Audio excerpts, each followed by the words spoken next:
Welcome to my channel இவள் பயணம் by Ramya. இன்றைக்கி நம்ம பார்க்க போகிற பிளாக் விநாயகர் சதுர்த்தி பிளாக் தான். ஆனால் அதுக்கு முன்னாடி ஒரு குட்டி கோடன் டூர் போகலாமா? விநாயகர் சதுர்த்தி டேவே எங்களுக்கு ரெயினோட தாங்க ஸ்டார்ட் ஆச்சு. ஃபுல்லாக மழை வந்து ஃபுல் கார்டனுமே ஈரப்பதத்தோடு தான் இருந்தது. பயங்கரமாக கார்டனுக்குள்ளே போனதுமே ஒரு மனம். ஃப்ளார்லாம் புதுசாக பூத்துருந்துச்சு ஒரு சிலது. ஸோ அதை ரெகுலராக கார்டன் மெயின்டைன் பண்ணுறவங்களுக்கு தெரியும். செடியெல்லாம் ஈரப்பதத்தோடு பார்க்குறப்போ க்யூட்டாக இருந்தது. எனக்கு டே ரொம்ப ப்ளசண்ட்டாக ஃப்ரெஷ்ஷாக ஸ்டார்ட் ஆச்சு.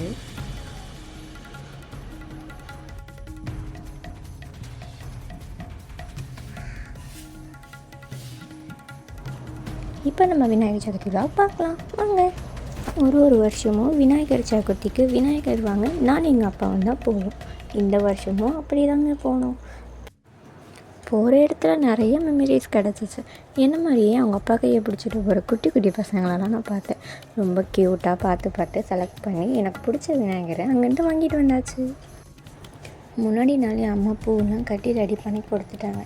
ஸோ நான் அதை கட் பண்ணி சாமி படத்துக்கெலாம் போட்டு விநாயகருக்கு போட வேண்டிய மாலைலாம் பிரித்து வச்சாச்சு. இப்போ ஒரு உருளியை டெக்கரேட் பண்ணலாம் வாங்க.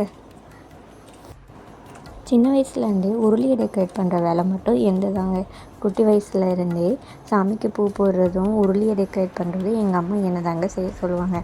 அப்படி போஸ்ட் பண்ணி செய்ய சொன்ன ஒரு விஷயம் எனக்கே பிடிச்சி செய்கிற அளவுக்கு ஆகிடுச்சு. எனக்கு ரொம்ப இஷ்டப்பட்டு நான் செய்வேன். அது பார்க்கவே ஃபீல் குட்டாக இருக்கும், பாசிட்டிவ் வைப்பாக இருக்கும். இப்போ நீங்கள் பார்த்துட்ருக்க இந்த 3 உருளியுமே நான் தாங்க டெக்கரேட் பண்ணேன். சமையல்னாலே எப்போவுமே எங்கள் வீட்டில் பாட்டி தாங்க. அன்றைக்கி பண்ணியிருந்த எல்லா டிஷ்ஷும் எங்கள் பாட்டி தான் சமைச்சிருந்தாங்க. எல்லாமே என்னால் ஷூட் பண்ண முடியல. சின்ன சின்ன கிளிப்ஸ் மட்டும் ஆட் பண்ணியிருக்கேன். இந்த இயர் நம்ம வீட்டுக்கு வந்த விநாயகர் இவங்க தாங்க. இவரையும் நான் தாங்க டெக்கரேட் பண்ணேன். எப்படி இருக்காரு சொல்லுங்கள். விநாயகருக்கு பிடிச்ச எல்லாமே சமைச்சு படையில் போட்டு சாமி கும்பிட்டுட்டோம்.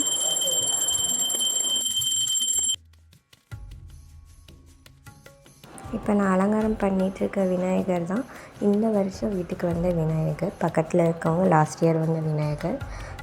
அடுத்த வருஷமும் வர விநாயகரையும் சேர்த்து 3 பேராக தான் கரைக்கிறதா பிளான் பண்ணியிருக்கோம். ஸோ இவங்க 2 பேரும் பத்திரமா 3 நாள் முடிஞ்சதும் கொண்டு போய் பீரோவில் தான் வைக்க போகிறோம். ஸோ இது டே 2. நாங்கள் டே 3 வந்து அலங்காரம் பண்ணலை. வெறும் தீபார்த்தனம் மட்டும் காட்டி உள்ளே எடுத்துகிட்டு போய் வச்சாச்சு. கமெண்ட் செக்ஷனில் மறக்காமல் கமெண்ட் பண்ணுங்கள். டே 1 நல்லா பண்ணியிருந்தேன்னா அந்த டே 2 அலங்காரம் நல்லா இருக்கான்னு சொல்லுங்கள். எண்ட் வரைக்கும் ஸ்கிப் பண்ணாமல் பார்த்த எல்லாருக்குமே ரொம்ப தேங்க்யூ. மறக்காமல் சப்ஸ்கிரைப் பண்ணி வீடியோ பாருங்கள், லைக் பண்ணுங்கள், ஷேர் பண்ணுங்கள். நெக்ஸ்ட் வர வீடியோக்கும் இதே மாதிரி சப்போர்ட் பண்ணுங்கள். பாய்.